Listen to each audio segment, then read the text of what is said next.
Okay, welcome to the October 2020 Owners Webinar, the first one for Griffiths De Kock Racing. And I'd like to welcome firstly Robbie.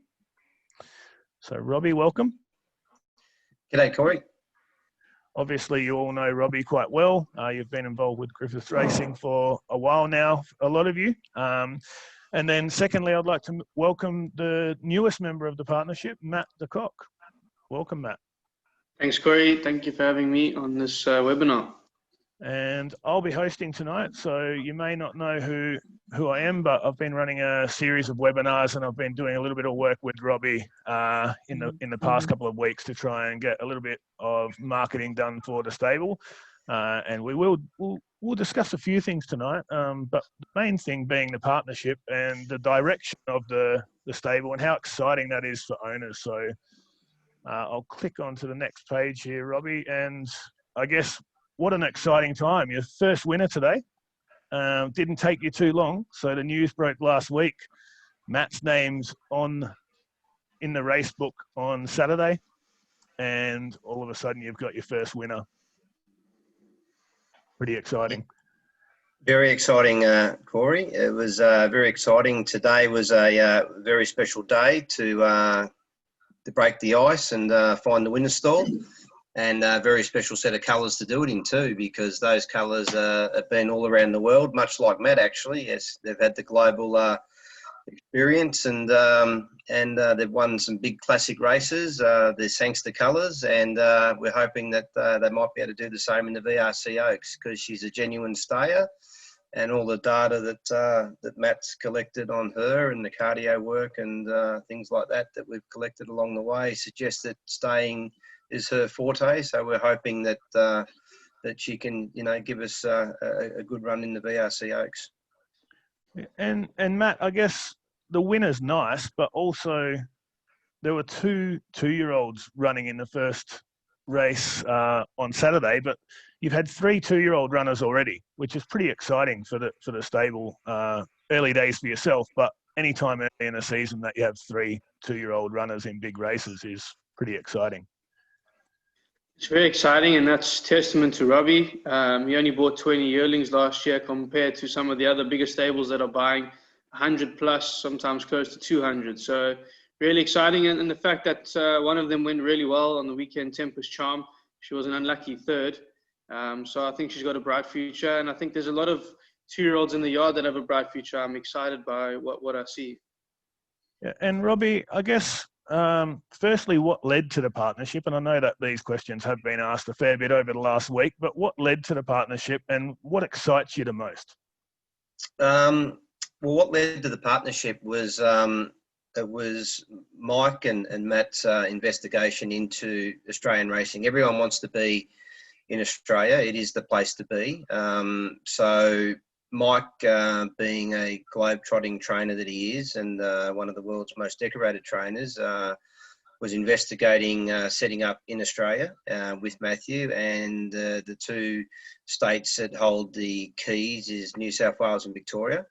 And after their investigation led them to Cranbourne, which was a big tick for Cranbourne Training Centre, that Mike and Matt, having travelled the world, have chosen Cranbourne as the place to set up. So Mike then rang myself and asked if I would show Mathew the lay of the land in Cranbourne, having Griffiths Racing having won the premiership in Cranbourne pretty much each and every year. Mike wanted Matt to have some guidance under our care, for want of better expressions, and I thought that was a great honour. And it wasn't long before you could realise the skill set that Mathew had, and he had so much to offer, and his global experience was just outstanding. And Sharani and I, knowing the wonderful benefits that a partnership have to offer, and you've only got to look around Australian racing, and the Cox Plate, for example, on Saturday with Karen and Dave, is a great example of just how partnerships are the way of the world in Australian racing. So it didn't take long for us to jump on the phone to South Africa to Mike and Diane and say, what do you think about changing plans and what about a partnership on the table? So all of a sudden, once we put that idea on the table, the two families, thought this is a great idea and put that forward to Mathew and Monique. And there was too many positives not to move forward with that idea, and that's how we got to where we got to today. And we think it's just it's an outstanding idea, and there's so many benefits in doing that. Yeah, and I guess the main benefits have been spoken about a lot over the last few days in the media. I mean, two heads are better than one, those types of things. But Matt, I guess, before I did some work with Griffiths Racing, I did a lot of research into how it worked and what people thought of Robbie in the industry and that sort of thing. And I guess the overwhelming thing that people say about Robbie is that he's one of the nicest guys in racing and one of the best people you could work with in terms of being a great person, and the same with Sharon. But I get what's probably understated is that he's an absolutely amazing horseman, and it's a stable on the rise even before you came in. Obviously, post Robbie's illness, he's come back and he's ready to go, and you can feel that under stable. Would that be right? Yeah, that's 100% correct. When I came over here, it wasn't with the plan of going into partnership with Robbie or with anybody. But having worked with Robbie and Shirani and his team, there was great synergy. Really enjoyed the environment, and like you said, they're fantastic people. And when they made the offer, it just made a lot of sense. Robbie's got a vast amount of knowledge and experience, so to have someone like him guide me, in my early years as a trainer and grow together and become a force to be reckoned with, it just made a lot of sense to us. Yeah, and I've just posted up on the screen for the participants. There's a little poll there, so all you need to do is click on what excites you most about the partnership and what races you would like your horses to target under the guidance. So when we talk about the partnership, Robbie, in terms of two heads are better than one, what exactly changes?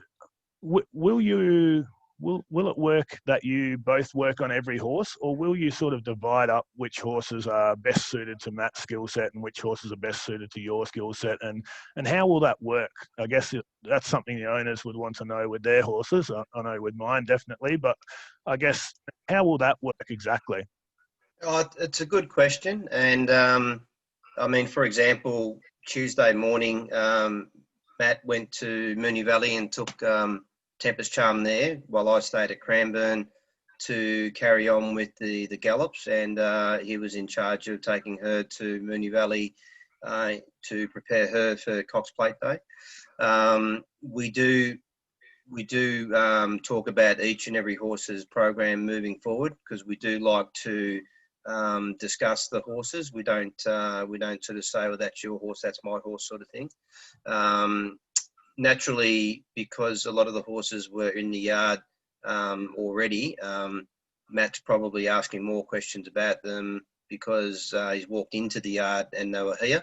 But as we move forward, I want to ask him a lot more about his global experiences, because you must remember that he's travelled the world and he's seen the best. He's seen O'Brien and Baffert and Pletcher and all of these wonderful trainers throughout his experiences.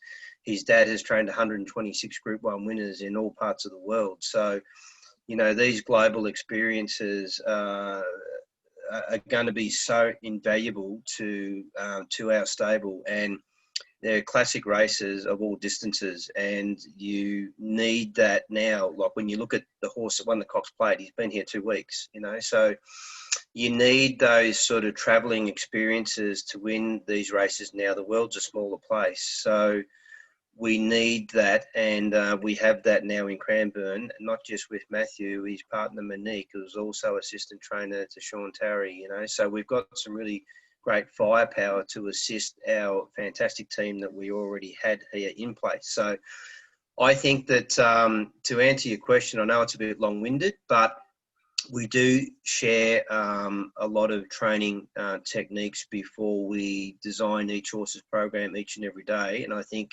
that's a really healthy way to move forward for our owners and our horses.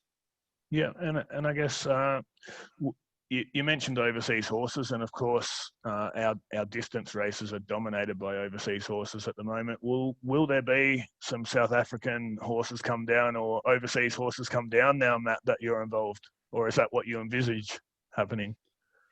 Yeah, that's what we envisage happening. It's a little difficult and tricky with South African horses because of the quarantine restrictions, but hopefully there's light at the end of the tunnel.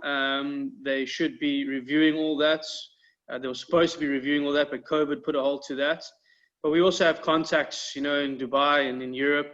So we're hoping to pull a couple of horses from there now that we've set up here. I think it's a great market. It's a great, it's already a tried and tested method, as you saw on the Cox Plate weekend. So if we can get one or two of those horses, it'll really boost the strength of the yard. And I've just shared the results there. So the knowledge base and the experience now in the stable is what people are most excited about. And the Caulfield Guineas or the Cox Plate. So there's our overseas horses that we definitely need to bring down based on the last few years, or we start to those staying ones. We will get to that. So at a certain point through the webinar tonight, we will talk about the horses that Robbie has available in the stable at the moment. And there's some cracking types there. And there are actually a couple of distance horses in there, Robbie. Yeah, there is too. So so we're going to focus this part on yourself, Matt. So we're going to get into the horse's pedigree in a bit, but we're going to start with yours. So it's impossible to have I did look at this, and I needed to speak about you as a horseman and not your father. But the reality is, it's probably impossible not to mention your father, because he is one of the legends of racing, and 126 Group 1 victories. That's got to be some upbringing for you coming up, learning from such a great horseman. Yeah, I'm very fortunate and lucky to have someone like him teach me the game. And he's allowed me fantastic opportunities to travel the world. He's always employed the finest staff members who have always been so willing to help me and share their knowledge that they've learned from all different trainers and backgrounds. I was fortunate enough to branch away from my dad as well for a little while. I went and worked in England. I worked at the National Stud in Newmarket. I felt that was really beneficial to me as a horseman. It really gave me great skills, horse skills, and it made me understand the breeding side of the industry as well. So, like I said, I'm very fortunate and lucky that I was able to learn from someone like my father. Yeah, and you've also, so I read a little bit today that you sent me. So Dubai, USA, Hong Kong. What did you actually do when you went to these countries? So did you go there as the head foreman for your father, or exactly how did that work? And if you could explain a little bit there. Yeah, so my time spent in Dubai was a little bit early in my career. So I was learning. I wouldn't say I was the head foreman in Dubai, but I was learning and always listening, and I was like a sponge, just absorbing all the information that I could. I had a lot of roles around the yard, learning the treadmill, feeding the horses, programming. And then I was lucky enough to travel horses to America for my dad. We had a runner in the Kentucky Derby, and he went on to stay there and run in the Belmont Stakes. That was 6 weeks later.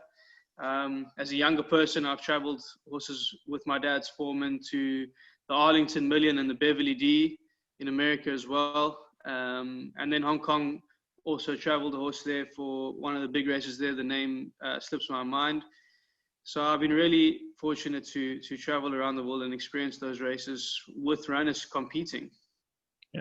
And obviously touching on this, when you see 126 Group 1 wins, does that in some ways become daunting, or is that an inspiration for you to go and try and get your own 126 or 127 Group 1 winners maybe as a team? Yeah, good question. It's not a goal that I'm going to set out to try and break, because in my mind it's a crazy number, and what my dad's done is insane. So it's not something that I'm going to set my mind to break. I've been a part of that. So I've been a part of maybe half of those Group 1s. So I view it as a family achievement. So So it's already not something that I challenge myself to do. I'm just going to be, me and Robbie are going to be putting our heads down and trying to win as many Australian Group 1 winners as we can. We already got one more Australian winner than my dad, so that's something different. Yeah, it goes without saying, Robbie, that having Matt come into the stable has put a pep in your step.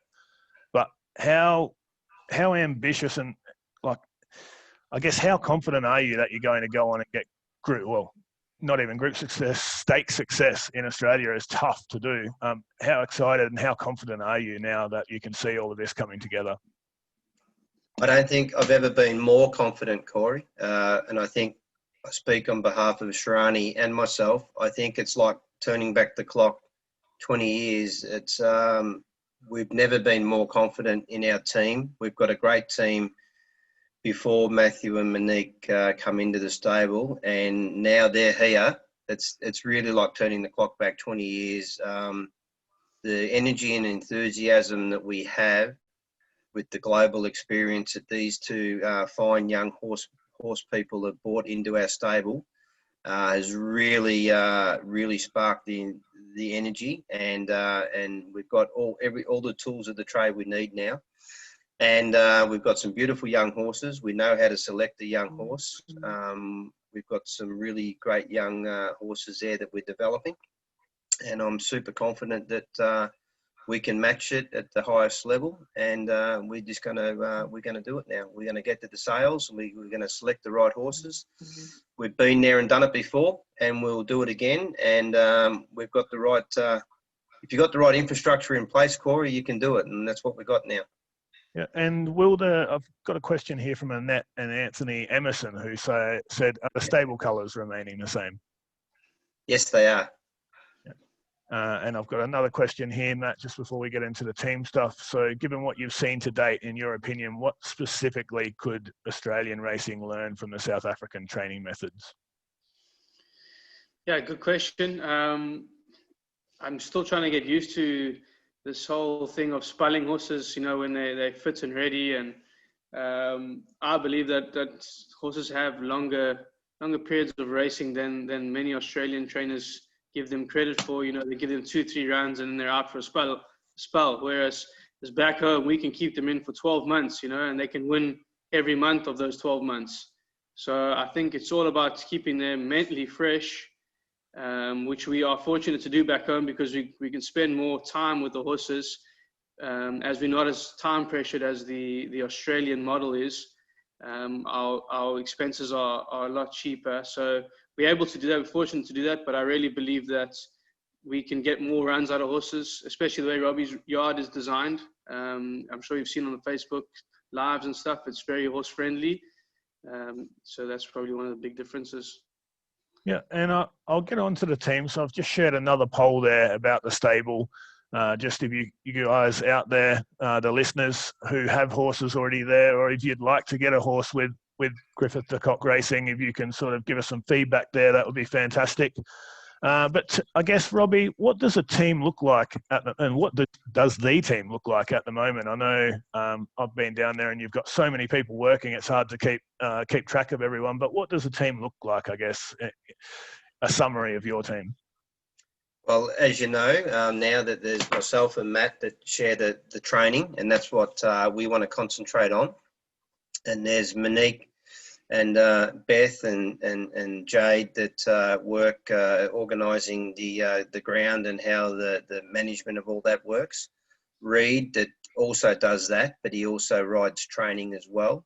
So then you have all the riders, which is Adam Bodie and Nathan Rose, Nathan Punch, Matthew Allen, and so on. There's other riders that come in of a morning. Also that young Mitch Goring and Mel and young Stacey comes in as well. So then you have a lot of ground staff that make up the morning. So there's quite a few that make up the team. I won't mention them all. We'll be here for a while. In the office, we have my PA, who's now our PA, that will be looking after Matt and myself, in Sarah. She looks after us, plus social media, and has been working in the space of marketing and social media as Sarah.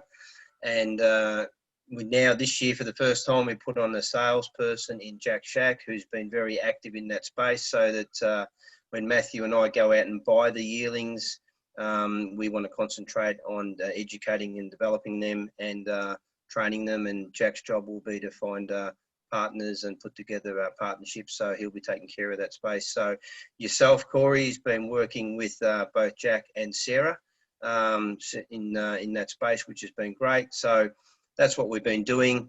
Everybody is aware that Peter Ford helps myself over the years at the yearling sales. That won't change. He's been fantastic. So that's what we do. And we work hard to try and keep everyone up to speed with information. You would have seen those owners that do have horses with Griffiths De Kock Racing. You would have seen that there's Jack and also Jade and myself and Matt that do audios and videos, and even the race day people that go to the races, because racing's a 7-day model, they do audios and videos as well. So we keep everyone up to speed on what's happening so that owners know, especially during the COVID lockdown, it's been really difficult for owners to see their horses. So with the technology now, they can keep the access to the videos of how the horses are. So that's how we do it. And I think that everyone seems to have access to their horses that way, and it seems to work really well.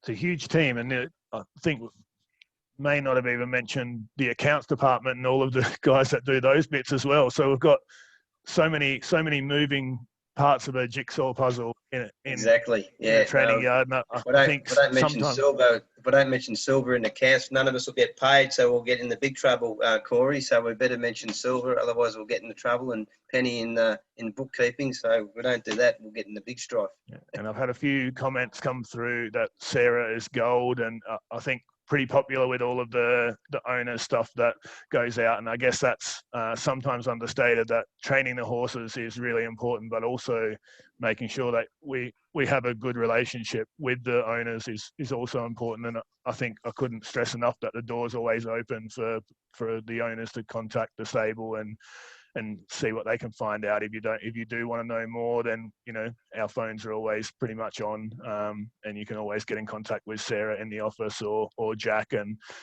they're always happy to help. I guess training wise, is there a preference for the stable between stayers and sprinters, or do you like that? I know that you spoke last week about creating more of a balance. So you've always targeted those Vobis races, but will you be looking to, and I guess it's a question for Matt maybe, is will we look to expand on what we target? So your thoughts on that, Matt? Yeah, definitely, Corey. I hope that by me joining the stable brings some fresh ideas, and Robbie's done a great job. He's picked some fantastic horses at some great prices in the past, and he'll continue to do that. And I hope I can pick some great horses for the yard too.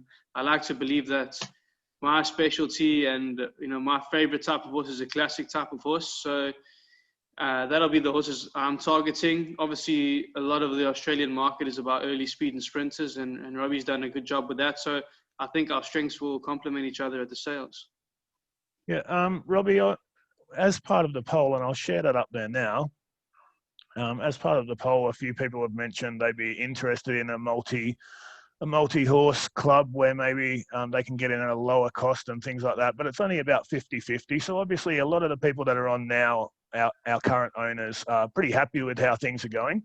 But also I know that we've been speaking a fair bit about trying to look at different ways to get people involved in the stable. So we're happy to hear ideas from the owners, and I think that's probably the key to know leading into the sales period. One of the other questions here was, would you like to attend a sale with Robbie and Matt, or would you like to maybe put together a short list for you guys and put in orders? And some people have said yes, some people have said no. So Robbie, in terms of looking at the horses that you go and buy, one, how hard are you going to go at the sales? And I know that you're pretty excited to go hard at the sales this time around, but also what options are there for owners?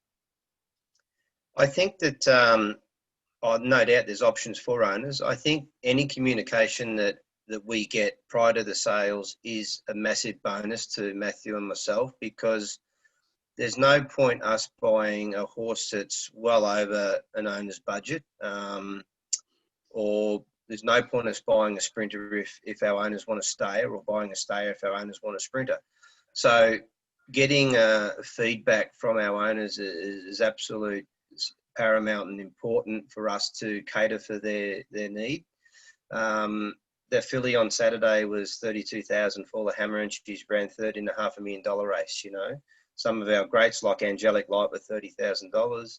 So you don't have to pay big dollars, and then you can pay big dollars and try and get into the different market of horses. To get the different type of horse that might be what you're looking for a colt, or a top quality filly that might be a broodmare down the track, So it just depends on what you're looking for. So there's a lot of success stories that we've had over the years.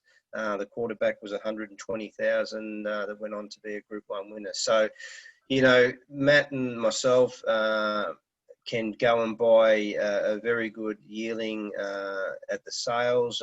Peter Ford and myself have been doing that for years, but the feedback we get from everyone that's listening on the webinar is going to be very instrumental to us in organising what to cater for their needs, Yeah, and I guess, Matt, another thing that's not mentioned in the team, but it's probably quite important, is the owners are part of this team, and also relationships with, for example, syndicators or farms. So today the winner was in the Sangster colours, so the famous Sangster colours, and I know that David Azzopardi from Dream Thoroughbreds has a horse in work, about to come back in work at the stable, and I know that you've had some with ATB and a few of the other syndicators, and all of that is part of the team as well, I would suggest. Is that?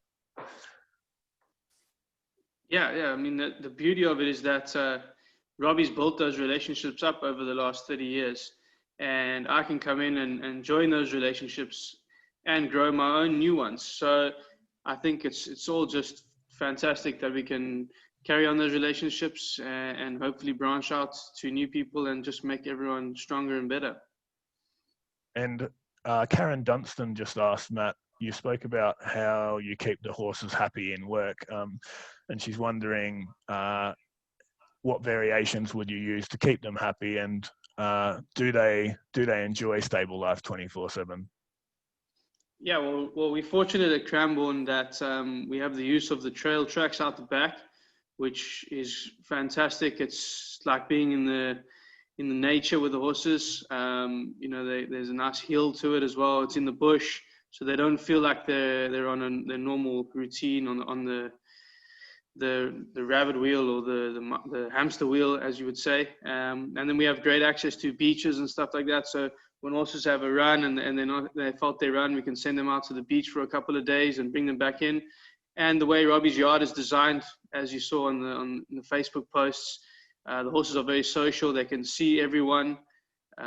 So when you watch them in the mornings, they're all grouped together. And I think that really does help with their mental health.